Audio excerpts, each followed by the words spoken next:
So, not ready? Yeah. Hello, welcome to our second Hangout for the Data Science and Stratified Healthcare and Precision Medicine MOOC. So I'm Frances Wong and I'm one of your course organisers. And would you like to introduce yourselves? I'm Mariti Manataki and I'm one of the course organisers too. I'm Ming Hong Wang. I'm one of the teaching assistants. Yes, and we'd like to say hello to all of you out there. As I mentioned earlier, this is our second session because this is actually week 2 of the second session. And so we've had our first run of the 5-week course. And so we are saying hello to a lot of newcomers, and hopefully there'll be some others who've decided to stay with us, and we're happy to see you again. I believe we do have a couple. Yeah, that'd be nice.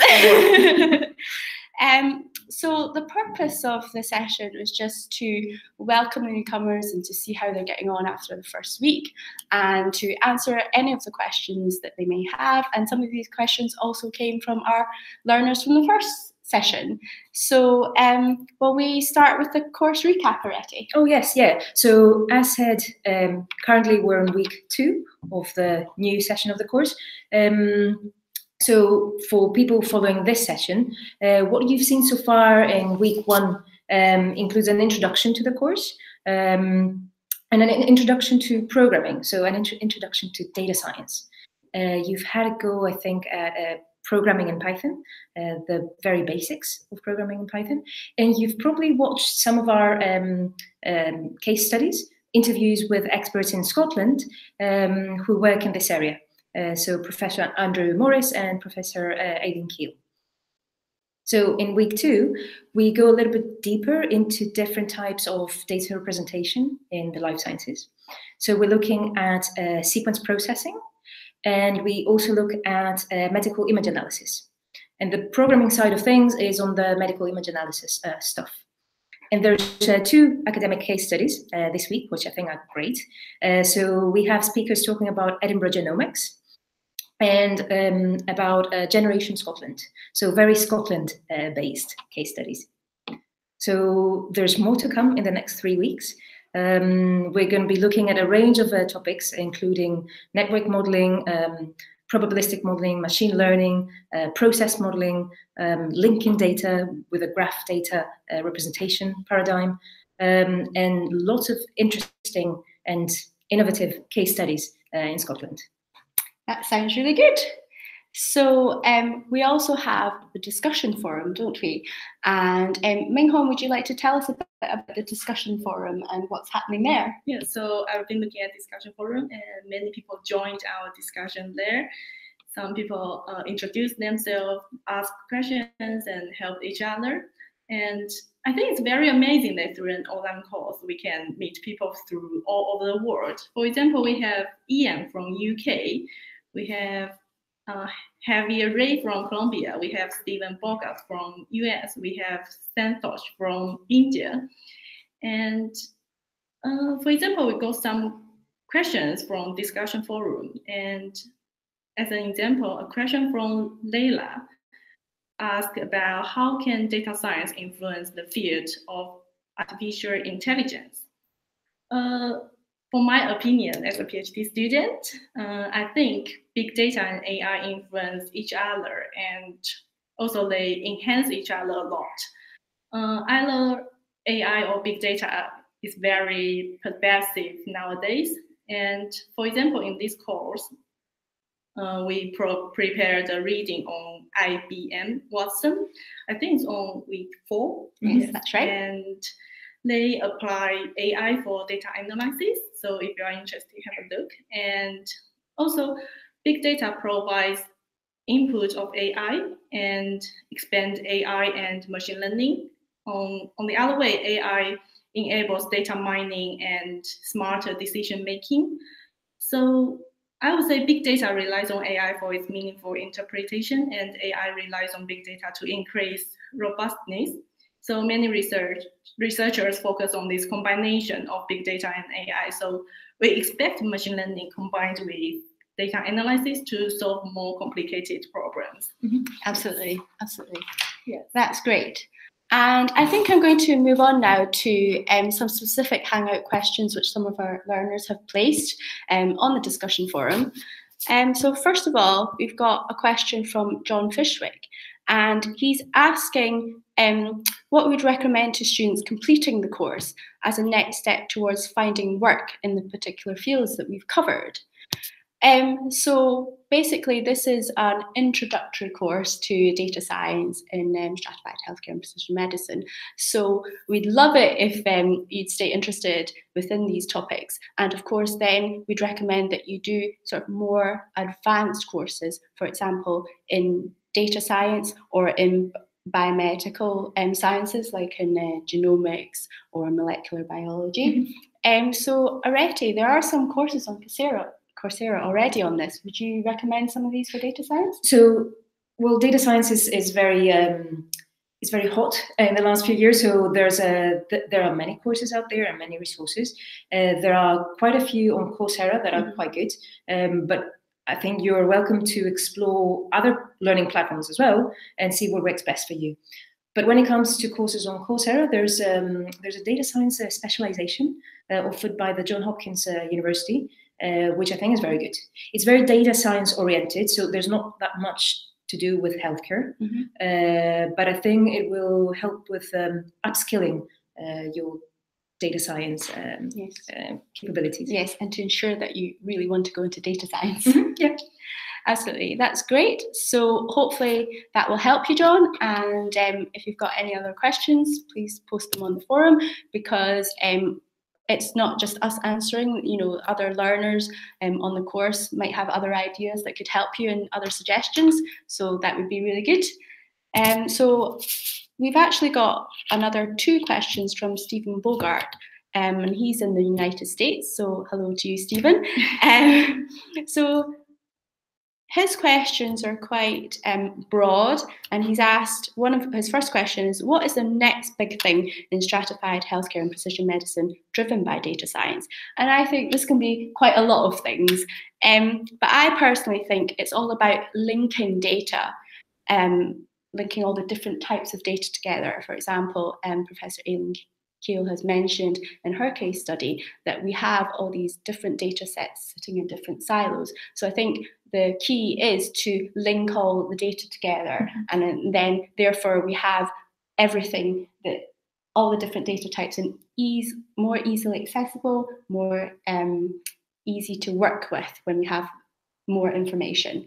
And another thing probably is, it's also mentioned in week 5 on the course, because we have a case study with Professor Mark Parsons from the EPCC, and he works within the safe havens, and actually they're adding in imaging data that's going to become available in the safe havens. So again, it's providing more data types for researchers and clinicians to be able to access these data types. And I think that this is a very exciting prospect and a very promising area within precision medicine. Absolutely. Because what we've seen so far is sort of structured data within electronic health records, but there's a lot of information of an unstructured form, so medical images, clinical notes. So I think it's week 3 or 4, is it? When we talk week 4, I think, when we talk about natural language processing. Yes, remember? yes, Week yes, 4. yes, Okay, yes. week 4.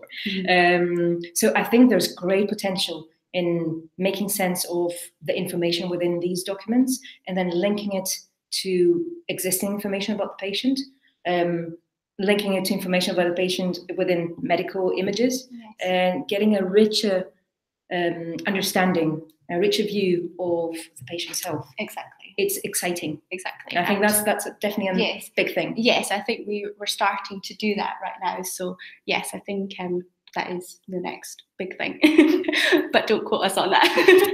Or do. If we're right. So Stephen's second question was, what safeguards are in place so that data is not manipulated for clinical trials? And again, I think that this is different for every country. Sort of within the EU in 2001, the European Union did adopt the EU clinical trials directive as a framework for good management and trials of medicines for human use.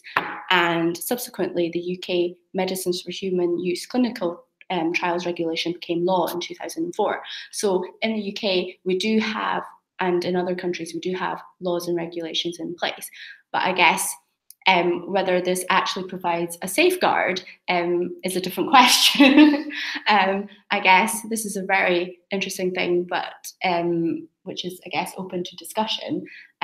So if other people have other ideas on how we can do this, it would be good to post it in the discussion forum and see what other people's opinions are on this. Or if you have experience of such safeguards or frameworks in other countries, would be very interested to hear what is going on there. Absolutely, to see if they have been more successful.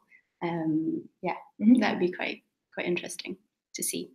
And so one final question that we have time to cover today, because I think we had a few last minute questions pop up from Javier, and he had quite a few questions for us, but I'm just going to quickly answer one of them, and that was on what resources do you recommend for further process mining for chronic diseases such as diabetes and hypertension, using information from the EHR, which is the electronic health records.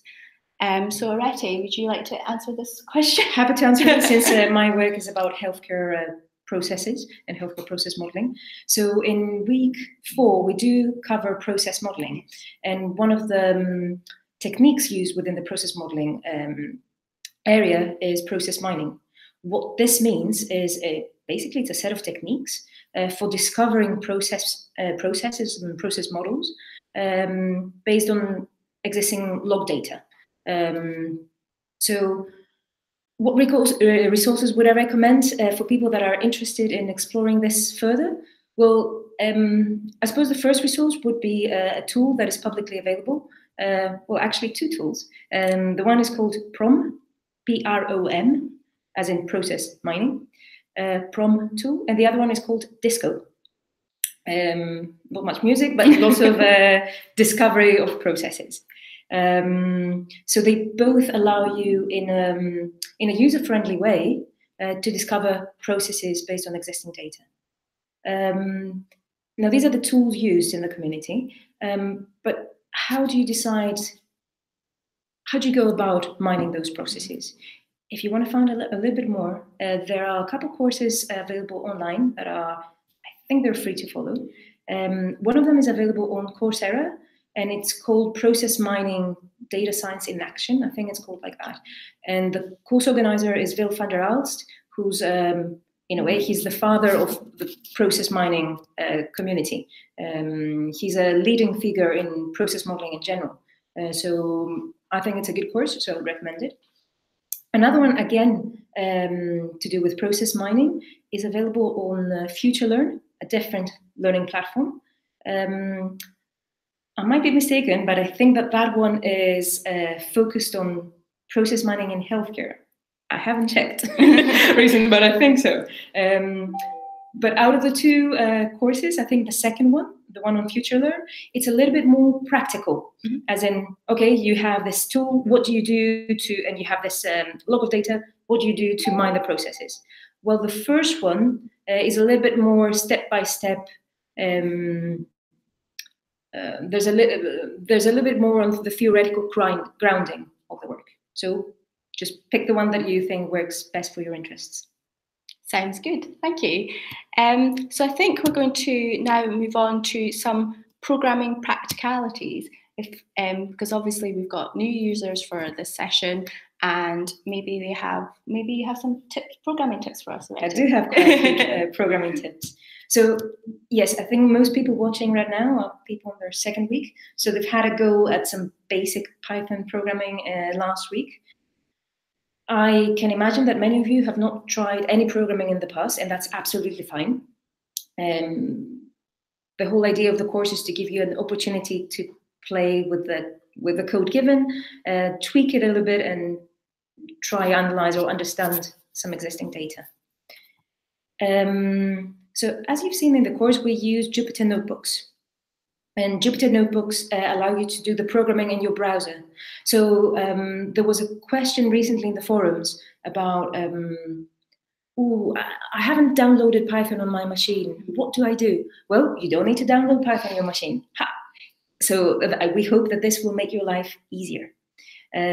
All you need to do, so my recommendations would be to watch the video in week 1, which covers Python basics. Then go ahead and read that reading on how to use Jupyter Notebooks, again in week 1. And that gives you practical tips on what the environment of a Jupyter Notebook looks like and what you're supposed to click, how you're supposed to save your notebook and so forth. And then move on to the actual notebooks. Now, here are some tips that are, I don't think we've included them in that reading, but here they are for you. So, tip number 1. Say you've opened that workbook a couple of days ago, you did something with it, you closed it, and now you revisit it. And instead of starting from the top of that notebook, you want to try a piece of code later on, say in the middle, or part 2 or part 3 of that notebook. Depending on the code, or depending on what it is that that code is doing, it might not work. Why not? Because it might be calling a variable that needs to be first defined and then used. So if we use a variable, say, called n, that has been defined further up in the notebook, you need to run that piece of code first and then move on to calling it. Mm-hmm. So for example, let me think of an example. So suppose, well, if you ask a friend a question about how is Mark doing? I don't know. Mark who? Do they know who Mark is? So my advice would be, when you work at your computer and you try to do a bit of coding, try to think of the Python interpreter or your kernel as a person. So as a friend. As a friend. So give me the sum of m and n. Who is m? What is n? So always try to take a step back and think about the assumptions included in that piece of code that you're trying to run. If you don't want to have to think about it, the easiest thing to do is just run everything in the workbook by that point, and then run that piece of code that you're interested in. Mm-hmm. And then the final tip, when it comes to the use of the notebooks, is to do with saving and changing the notebook content. So the notebooks that we've provided you have some existing code cells, so code that you're expected to just run, and then some cells that might be empty for you to provide code.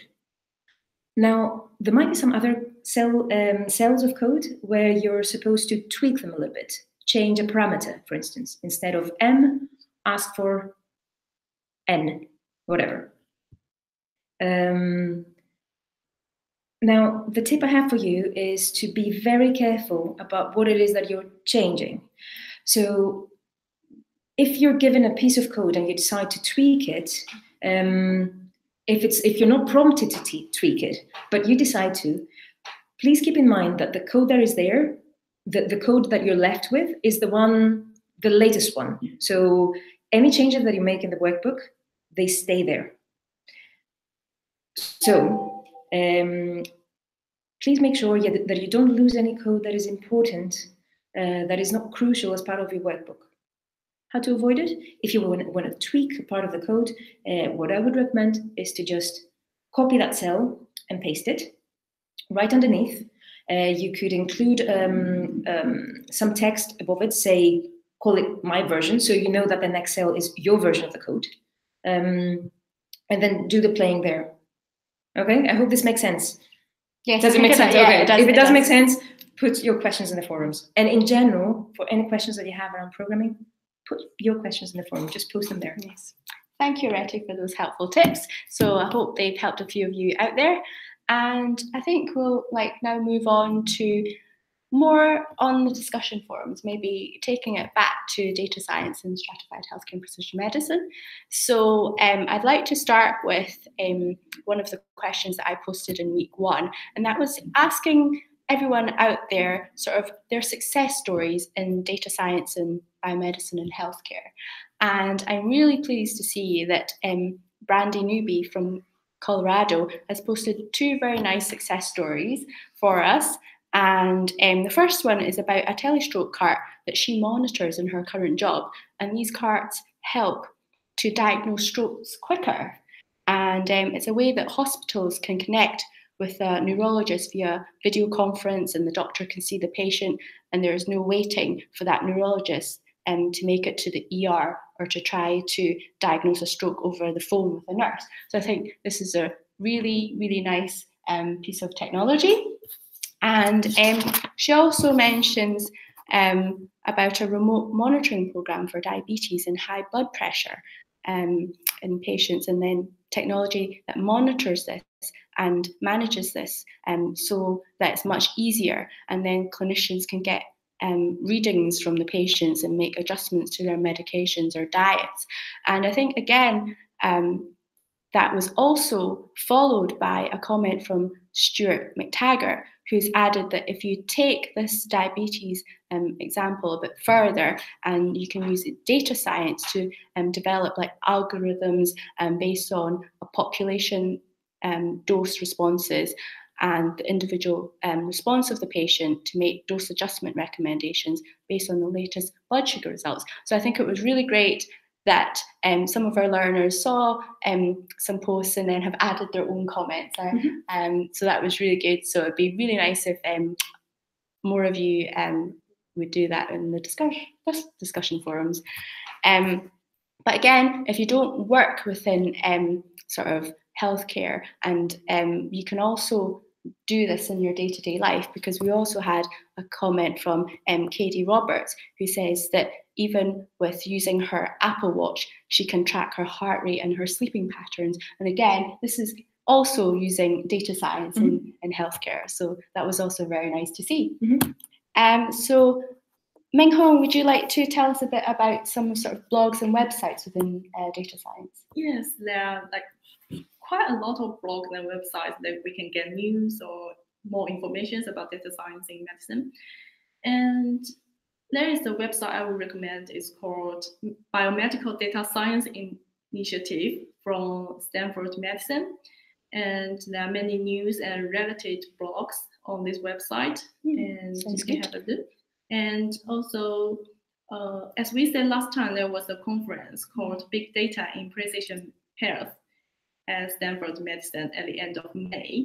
And there are also many news about this conference on this website. And there's another blog just called Data Science Blog. And there are many resources about data science generally, and information about upcoming events, and also many articles from independent authors. And also some blogs are about data science in healthcare. So have a check if you are interested. Oh, that's great. That's really good, because sometimes I find it quite helpful to go to like a conference or something and to meet other people and to talk to them. So that's really great.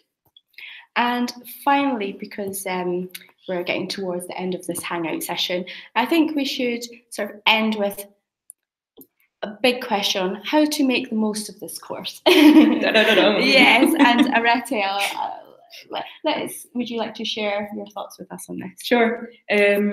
So some of you might have taken other online courses, some of you might have not. So I suppose the tips I have are mostly for people that haven't tried something like this before. So my first piece of advice would be to check with your boss if they're happy for you to follow the course as part of your job training. Yes. Because this would mean that you could do it during work hours. Yes. And be recognized for your work in the yes, in the and course. It's important for like your career development. Yes. So I think you have a good case there. My second tip would be to set a schedule, a personal schedule for following the course. So set a day and time that you will, switch off internet, switch off mobile phones, just focus on the course and read up, try things on the course platform. Another piece of advice that works for some people is to study with a friend or a colleague. This way it's a joint experience, and you can help each other. You can test each other's knowledge and so forth. So it can be more of a a group activity. Yes. So find some a colleague to do it with. Yeah, I think it helps with motivation as well for many people. It's a good idea. And perhaps if you don't have a friend or colleague to try with, well, there are many other learners in the forums that you can interact with. So I suppose my tip there is to participate in the forums. It can be a great learning opportunity. And you're very much welcome to post any questions you have. No matter how silly you think they are, if you have a question like this, then probably other people are wondering something similar. Yeah. Final piece of advice is to take it easy and enjoy it. I suppose you're doing this in your free time, and you're doing it because you think is interesting or important. So reward yourself for doing it. Yeah. And as you said, you're not alone on the course. So we would like to provide a community for you, and we try to do that through the discussion forums. And the Hangouts. Yes, exactly. So even if you can't persuade any of your colleagues to do this course with you, there are other people all over the world that's doing this course. Okay, so I think this will end our session quite nicely. So it just leaves us to say thank you for hanging out with us today, and we hope to see you again in our next session. Thank you. Thank you. Bye. Bye.